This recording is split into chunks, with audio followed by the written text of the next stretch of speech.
রাষ্ট্র এবং পুলিশের সাথে জনগণের বিভক্তি তৈরি হয়েছে, তাই জনগণের আস্থা ফেরাতে এর কারণ অনুসন্ধানের তাগিদ দিয়েছেন শিক্ষাবিদ ডক্টর সলিমুল্লাহ খান। পুলিশ সপ্তাহ উপলক্ষে রাজারবাগে আয়োজিত নাগরিক ভাবনা নিয়ে এক মতবিনিময় সভায় তিনি এসব কথা বলেন। এ সময় পুলিশকে জনগণের ভাষা বোঝার আহ্বান জানান সাংবাদিক নুরুল কবির।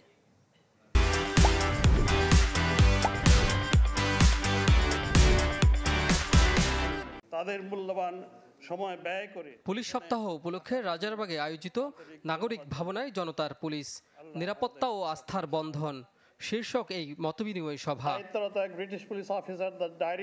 যেখানে উপস্থিত ছিলেন রাষ্ট্রের নানা শ্রেণী পেশার নাগরিক ও পুলিশের সাবেক আর বর্তমান ঊর্ধ্বতনরা।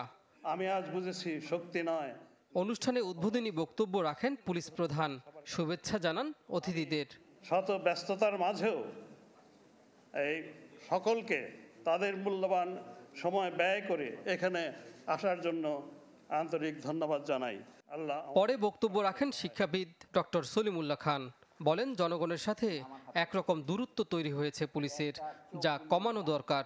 পুলিশ এখন যে একটা অদ্ভুত অবস্থায় আছে, তার যে জনপ্রিয়তায় ভাটা পড়েছে, যেটুকু থাকা উচিত ছিল সে নেই, তার কারণ অনুসন্ধান করার মতো আমাদের উদার চিত্ত থাকা উচিত। অনুষ্ঠানে নিউ এজের সম্পাদক নুরুল কবির বলেন, পুলিশকে জনবান্ধব হতে হলে জনগণের ভাষা বুঝতে হবে। আর পুলিশ সংস্কার কমিশনের সমালোচনা করেন সাবেক আইজিপি নুরুল হুদা। তাহলে রাষ্ট্র যখন নীতিবানমূলক হয়ে ওঠে তখন পুলিশকে আর জনতার পুলিশ হয়ে উঠতে দেয় না। কোনটাকে আপনি ক্রিমিনাল অফেন্স হিসেবে নিবেন, কোনটাকে নিবেন না, এইটা বোঝা অত্যন্ত গুরুত্বপূর্ণ। ওনারা যে কাজটা করেছেন এটা আমি 7 দিনে করে দিতে পারতাম।